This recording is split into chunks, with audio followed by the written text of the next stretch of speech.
Well, friends, we are continuing our study called Faithful Regardless, which is a study of the book of 1 Samuel. We're heading into chapter 11, but I want to look back quickly at chapter 10. Chapter 10, where Saul is being made king, but not without a little bit of controversy and a little bit of comedy. And Samuel, the prophet, was about to make this royal proclamation to announce Saul as the very first king of Israel, selected by God himself, summoned by and anointed by Samuel. But Saul was nowhere to be found. If you look at 1 Samuel 10, 21 and 22, it says, "They looked for him. He was not to be found. So they inquired further of the Lord, 'Has the man come here yet?' And the Lord said," you ready? "Yes, he has hidden himself among the supplies." One version says, "Yes, he's hidden himself among the baggage." Another version says, "He has hidden himself among the equipment." The King James version of the same verse says, "Behold, he hath hid himself among the stuff." The stuff. What is going on? Samuel was trying to anoint and pronounce and proclaim Saul as the first king of Israel, but Saul was stepping backwards. He was hiding. He didn't want it. He wanted to forfeit this. He wasn't ready. He felt unconfident. He felt like he was not able to do it. He was scared. He was reluctant. He was not available. And the significance of the baggage is that, friends, some of us are being called to a greater purpose in our lives, a ministry, a deeper calling, yet we hide among the baggage. We don't want to step forward. Why? Well, what is the baggage? The baggage are the practical things of life.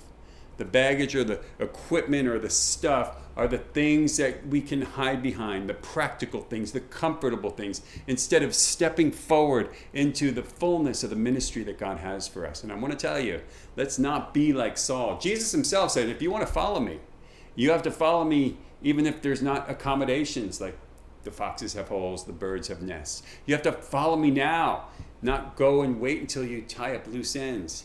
You have to be willing to follow me, even if it interferes with personal plans and your own practical conveniences. And Saul was not willing to do that at first, but eventually he was. And he was in chapter 11. And chapter 11, I believe, is Saul's pinnacle moment, the best year, maybe, of his life, where he actually had victory and he had success. So let's jump into 1 Samuel chapter 11, verses 1 through 15. Nahash the Ammonite went up and besieged Jabesh Gilead. And all the men of Jabesh said to him, "Make a treaty with us, and we will be subject to you." But Nahash the Ammonite replied, "I will make a treaty with you only on the condition that I gouge out the right eye of every one of you, and so bring disgrace on all Israel." The elders of Jabesh said to him, "Give us 7 days so we can send messengers throughout Israel. If no one comes to rescue us, we will surrender to you." Now, Jabesh Gilead, a small village on the east side of the Jordan, made up of mostly people from the half-tribe of Manasseh, maybe intermarried with Benjaminites from the result of the Benjamin-Israel war at the end of Judges. So it's a small group of people. They're being attacked by Nahash, the Ammonite. Nahash is a name that means snake. And he does a very snakely thing because he's bargaining with them. "We won't kill you if we can make you our slaves, but we have to gouge out your right eye." And this was their choice. And he didn't do it just for spite. It was more than that. It was to bring disgrace on Israel. The elders asked for a week to think about it, and they sent messengers throughout Israel. We pick it up in verse 4. When the messengers came to Gibeah of Saul and reported these terms to the people, they all wept aloud. Just then Saul was returning from the fields behind his oxen, and he asked, "What is wrong with everyone? Why are they weeping?" And then they repeated to him what the men of Jabesh had said. When Saul heard their words, the Spirit of God came powerfully upon him, and he burned with anger. He took a pair of oxen, cut them into pieces, and sent the pieces by messengers throughout Israel, proclaiming, "This is what will be done to the oxen of anyone who does not follow Saul and Samuel." Then the terror of the Lord fell on the people, and they came out together as one. When Saul mustered them at Bezek, the men of Israel numbered 300,000, and those of Judah 30,000. So Saul saw the people weeping, and he asked the news, what's happening? And they told him what was happening in Jabesh Gilead. And he was moved to anger, but not just anger. The Spirit of the Lord fell powerfully upon him. And then he sent a very graphic, bloody invitation thread throughout Israel saying, hey, if you don't come and help our brothers in Jabesh Gilead, this will happen to you. And so this was Saul's first act since being selected king. Now, he had not yet been accepted king. It's kind of a process, you see, but that will happen pretty soon. But the people of Israel, they responded, and they amassed 330,000 men to fight the Amorites and rescue the men of Jabesh Gilead. Verse 9 says this, they told the messengers who had come, say to the men of Jabesh Gilead, by the time the sun is hot tomorrow, you will be rescued. When the messengers went and reported this to the men of Jabesh, they were elated, and they said to the Ammonites, tomorrow we will surrender to you, and you could do to us whatever you like. They should have added, if you're still alive, because they heard that the news that the men were coming, that Israel had been united by Saul, and they were coming. Well, the next day happened. Verse 11, the next day Saul separated his men into 3 divisions. During the last watch of the night, they broke into the camp of the Ammonites and slaughtered them until the heat of the day. Those who survived were scattered, so that no 2 of them were left together. Saul was victorious in battle. Not only did he save the people of Jabesh Gilead, but he also earned the respect of the Israelites as a great leader. Remember when they said they wanted a king? They wanted a king who would lead them in battle, and Saul was doing that right here. He's a wise warrior, and he also was someone who could unite the people. Remember in verse 7, he united them as one. So important. Now the people of Israel were enthused, they were excited. However, they were also filled with vengeance. Not so much for the Ammonites, they were taken care of, but for their own people who disagreed that Saul should be made king. Remember last chapter, there were those who were in dissension with Saul. They wouldn't honor Saul. They didn't honor Samuel's decision to make Saul king. 1 Samuel 10:27, some scoundrels said, how can this fellow save us? They despised him and brought him no gifts. But Samuel was wise. He saw what was happening. He discouraged their vengeance because he knew that this was a time for celebration, not infighting, and that unity within Israel was of utmost importance.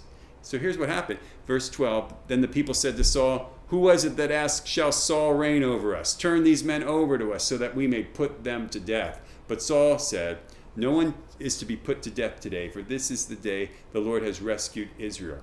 And then Samuel said to the people, come, let us go to Gilgal, and there renew the kingship. So all the people went to Gilgal, and made Saul king in the presence of the Lord. And there they sacrificed fellowship offerings before the Lord, and Saul and all the Israelites had a great celebration. This is a great day. Saul was showing kingdom wisdom. Samuel was showing prophetic and leader wisdom. The people of Israel were unified. Saul's victory at Jabesh Gilead, not only did it rescue the village, but it unified the people. And Samuel's wisdom forced them to focus not on killing some of their own, but on unity and renewal. See, this was a high point for Samuel. It was a high point for Saul. In fact, I believe this is the most pinnacle shining moment in Saul's entire life. Here he is. He just had immediate victory as a king. He's 30 years old.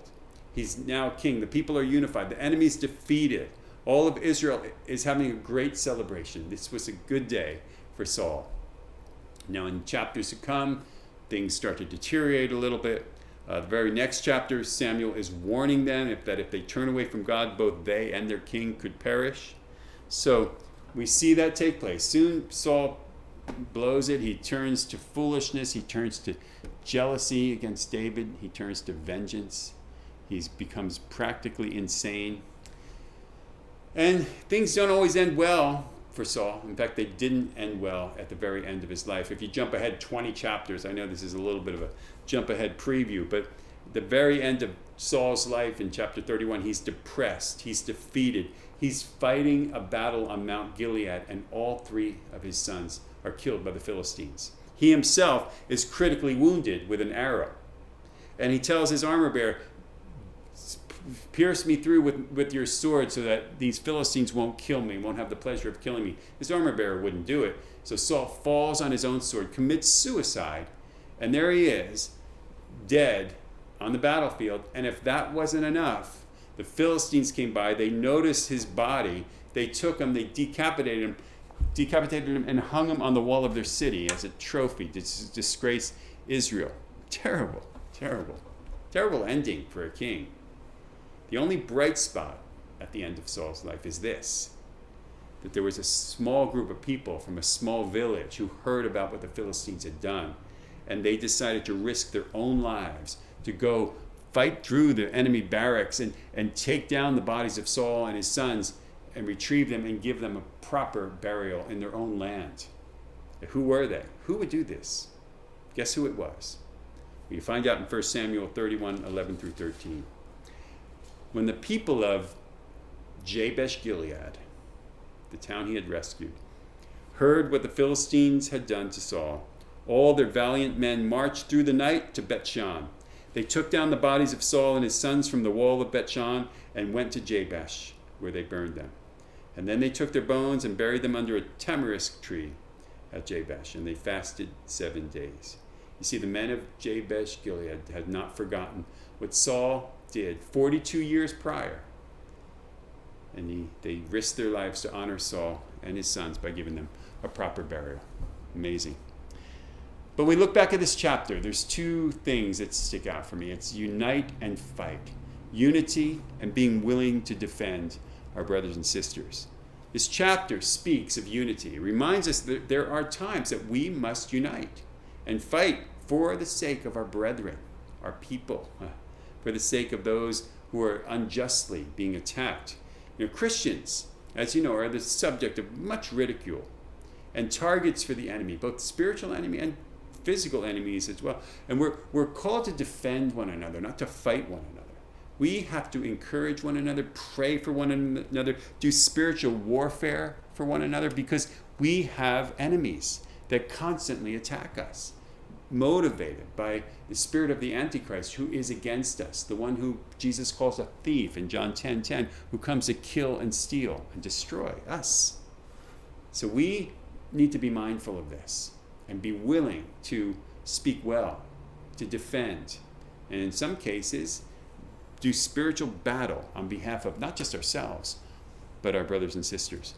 I was at a pastor's meeting recently, a prayer meeting, and a conversation came up about how churches are under attack by private and even some government institutions and organizations trying to force them to make unbiblical decisions, trying to prevent them from holding to their own religious beliefs in terms of their decision making, their policies, and in some cases even trying to stop them from speaking the truth on their own social media platforms or even their own congregations. It really was quite alarming.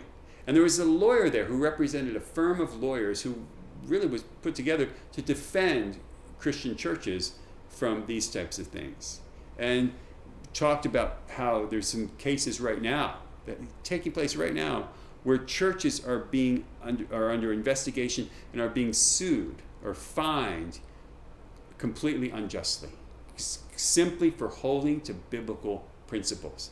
It's alarming. But here's what he said. His firm would defend any of us, any of our churches, if any of this type of thing happened to us, whether it was a suit from the private sector or government fines or whatever it might be. They would defend us free of charge. Free of charge. Why?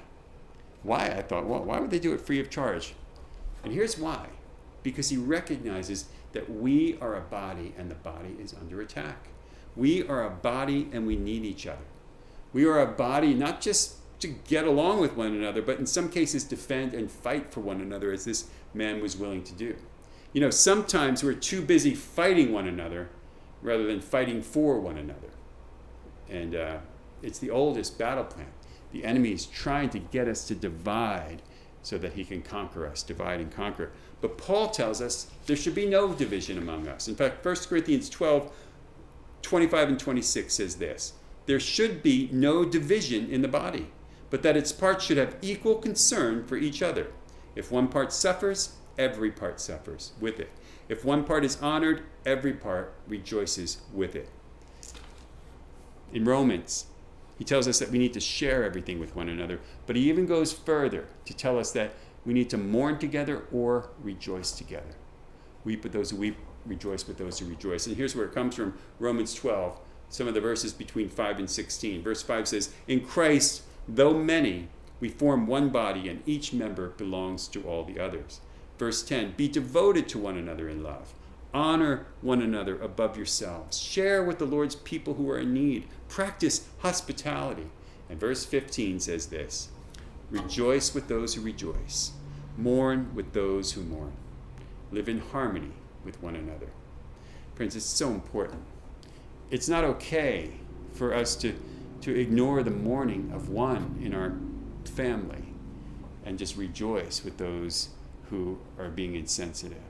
And it's not okay to just mourn when we have something to rejoice about. We're one body. We mourn with one another. We rejoice one another. We share with one another in love. 1 Peter tells us to live in peace and practice goodwill towards one another. He says this in 1 Peter 3, 8 through 11, finally, all of you should be of one mind. Sympathize with each other. Love each other as brothers and sisters. Be tenderhearted and keep a humble attitude. Do not repay evil with evil or insult with insult. We started to see that take place in Saul's united Israel, where they said to him, hey, King Saul, there's those over there who were, defying you, who were resisting that you should be king and speaking ill of you just a few days ago. Should we go kill them? And Saul said, absolutely not. Never repay evil with evil or even insult with insult.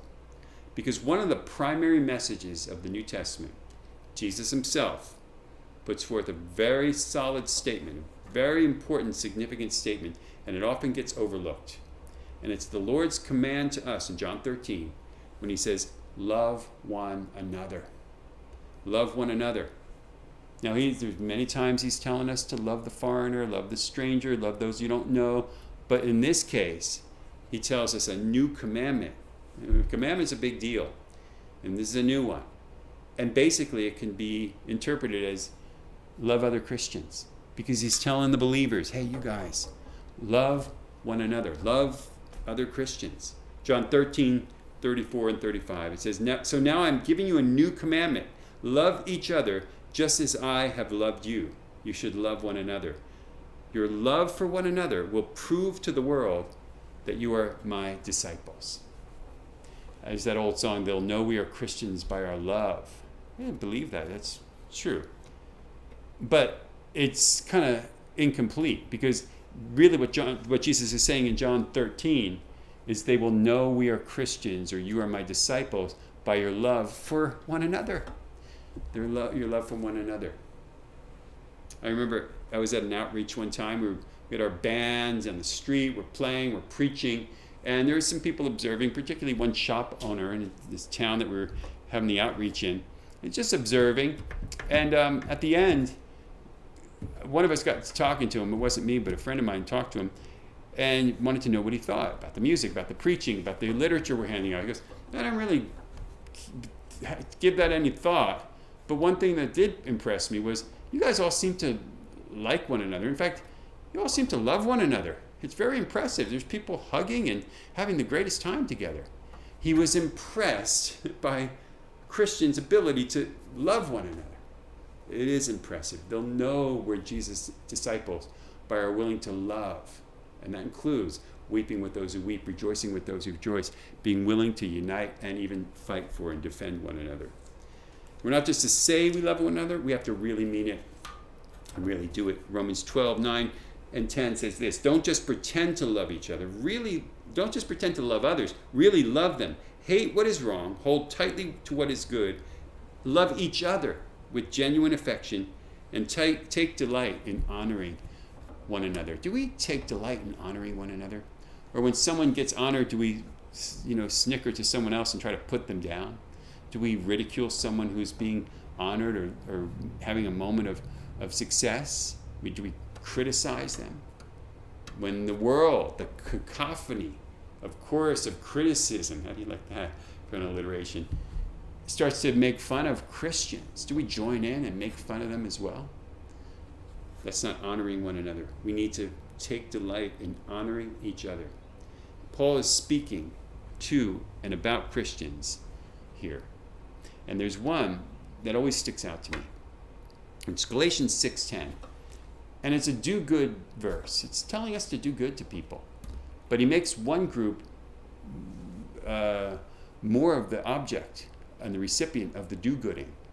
And guess who that object is that we're supposed to do good to? Guess who that group is that we're really supposed to direct our goodness to? You guessed it. Galatians 6:10. Therefore, whenever we have the opportunity, we should do good to everyone, but especially to those in the family of faith.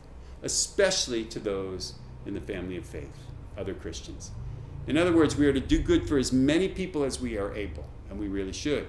But especially, first and foremost, we are to do good things, defend, speak well of, help, assist other Christians. We saw the pinnacle moment of Saul's life when he got 3 things right. 3 things right in one day. First, he was empowered by God, and the Spirit of God came upon him powerfully. Sometimes we forget that. Second, that he united his people. But the third is that he showed sacrificial love by going to and defending his brothers in Jabesh Gilead. So let's learn from this as we live in a world where our own brothers and sisters are so often under attack, and we as a body are so too often divided. Whenever we have the opportunity, we should do good to everyone, but especially to those from the family of faith. God bless you.